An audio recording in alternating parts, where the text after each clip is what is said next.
Hey, Tech Guide Ninjas here. Hope you're having a good day today. So today's tutorial, we are going to look at how to hide or show labels in Gmail. So when you're in your Gmail account, have a look over onto the left-hand side so you can see some of the labels you've got.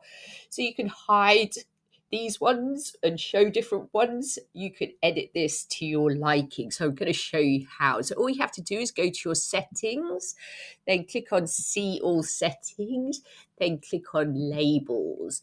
So these are the different labels you can hide or show. So you can see I've got like starred showing there. So if I want to hide it, I just click on hide and you can see it's disappeared. If I want to show it again, click on show.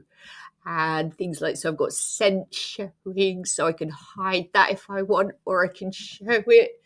The same with like snoozed, hide, or show. So you can do this and you can edit your labels to your liking. I hope that was helpful. Please like the video and subscribe to the channel, and I will see you soon.